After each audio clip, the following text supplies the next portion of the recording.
Traveling is like sex. If you talk about it too much, you never do it.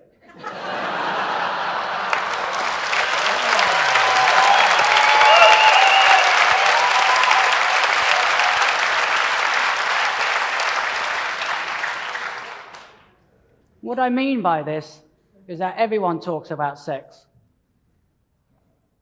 It's on the TV, the internet, it's in magazines, newspapers, it's everywhere.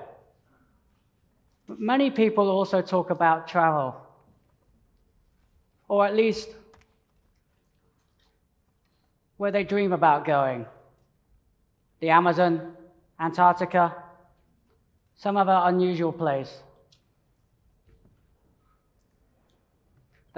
Yet people often seemingly talk about it, but don't take the plunge. They say things like, oh, I have a job, kids, a mortgage, a spouse.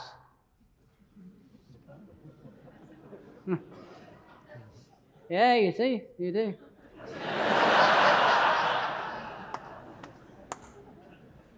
I say these are just excuses, and it's only fear that holds people back from living their dreams.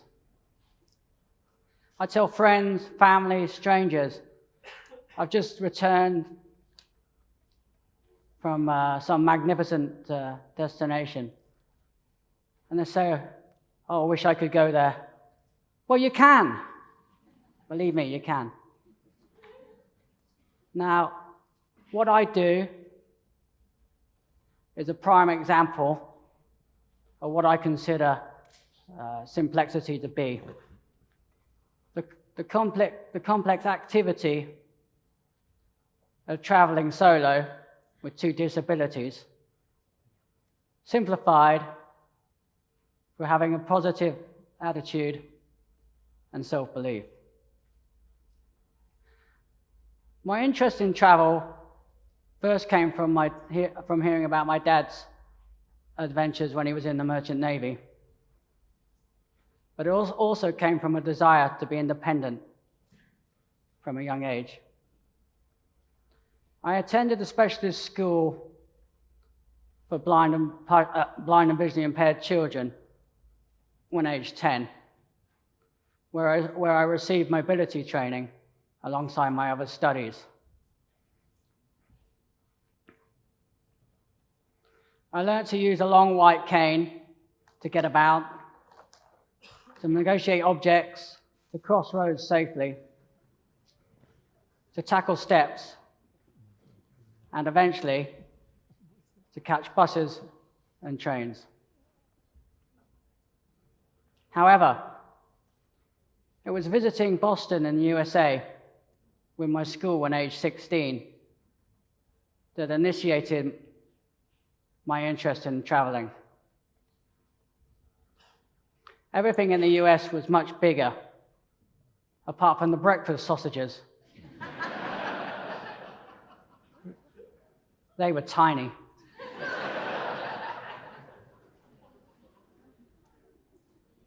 I've been traveling the world alone for 20 years. I visited 132 countries on all 7 of the world's continents.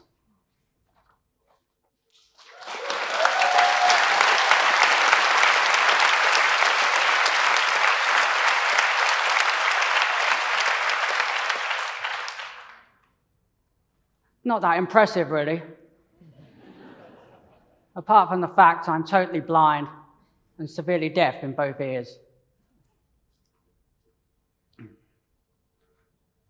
You can read more about my travels and find out about my ebooks on www.tonythetraveler.com and see my photos. I take my own.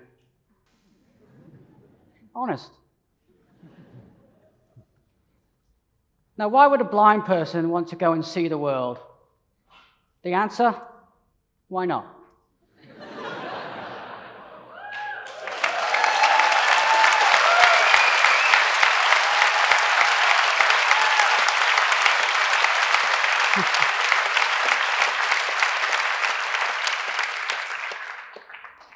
Settle down, I've not finished yet. Visiting a new destination is not just about viewing the wonderful scenery, architecture, landscapes with your eyes only. It's about engaging all of the body's senses to discover a place, its people and culture. If I visit, say, Jerusalem, I walk the streets, I might enter a market where I can hear the hustle and bustle, the people mingling about, bartering for goods. I may smell a mixture of onions, spices, meat, cooking. The wonderful sweet aroma tickling my nostrils. Yes, something here. I like to touch objects on the various stalls.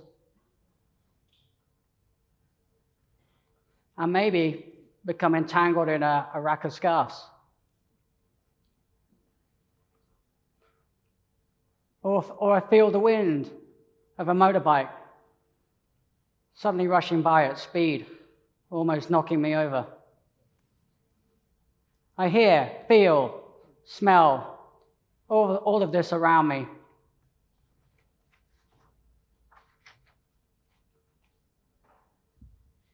Through all my senses,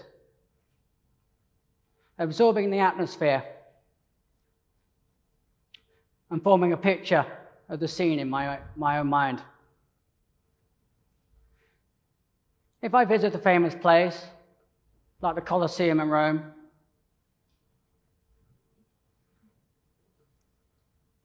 I can touch and walk around the ancient columns, feeling the decay through my fingers. Likewise, I can listen to an audio guide or join a guided tour and listen to fascinating information, just like any other tourist.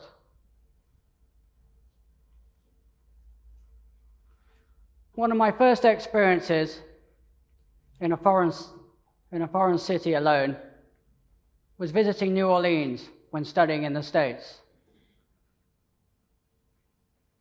Friends helped me book the flight and accommodation, and once in the city, I took a taxi to my hostel. However, once on the street in that hot, humid, strange city, I momentarily panicked. I thought, I can't do this. I'm alone and blind. How can I possibly manage, or even simply get about? I took a deep breath, said, Tony, this is the challenge you want. Now get on with it, or go home. So I turned left, walked up the street, asked someone to show me to the tram stop, headed into New Orleans, and had an absolute ball. I felt the heat, heard jazz and blues emanating out of every bar, met and laughed with locals and partygoers, tasted delicious Southern cuisine, learned a lot about myself, and had bundles of fun.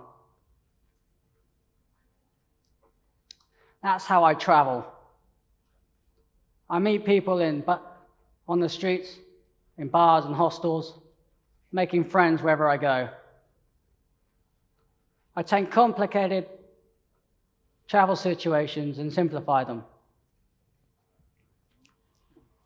By doing this, I get to the places I want to visit. When on the road, I have to trust people to help me cross streets, give me good directions to places, and assist me to use a cash machine without being robbed. It's not happened yet. Recently, I backpacked around Russia for a month with my Greek girlfriend, who's also blind. Achieving this is a prime example of what I consider, of what I mean by simplexity. Russia is huge, a bit like a stage. The transportation system's confusing, and very few people speak any English. So you might imagine this is quite a challenge. So I simplified this task, first by researching Russia on my laptop, using a screen reading software called JAWS. When I press a key, the computer speaks, enabling me to browse the internet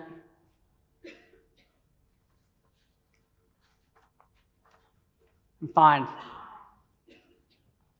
the necessary travel information.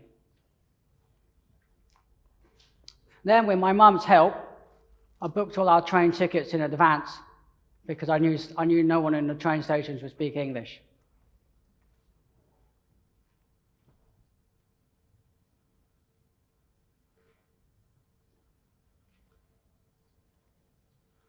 I also found like-minded Russian people online to stay with. Some of them spoke a little bit of English and helped us explore their city.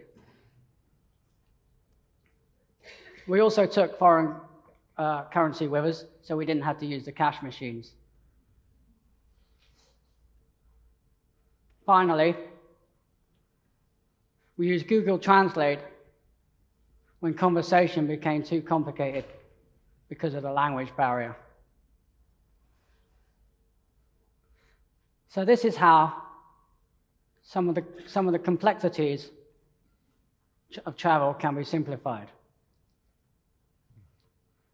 I've had the most wonderful experiences traveling around the world, made great friends, had strangers take me home, feed me, and help me on to my next destination, giving me free transportation. I've been fortunate enough to touch rare animals, snakes, crocodiles, I've ridden elephants. I've even been kissed by a giraffe. Delicious. I've visited some of the world's most amazing waterfalls: Iguazu, Argentina, Brazil; Victoria Falls, Zimbabwe; heard penguins pooing in Antarctica. Oh boy, do they stink. And much, much more. Been very fortunate. For people like me,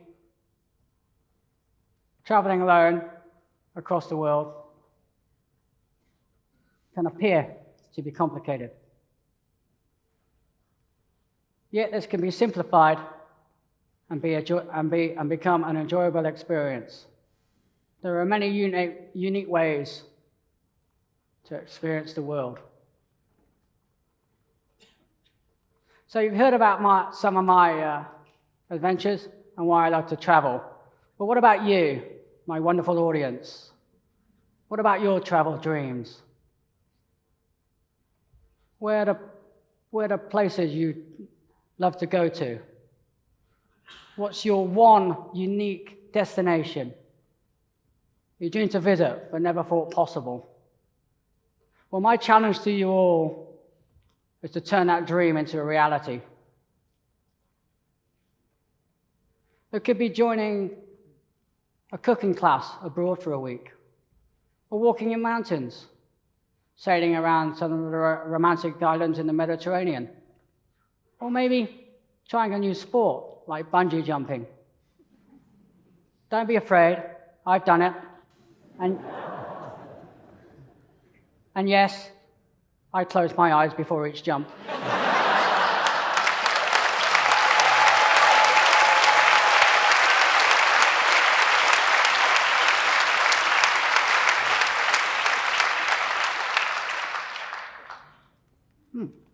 That worked.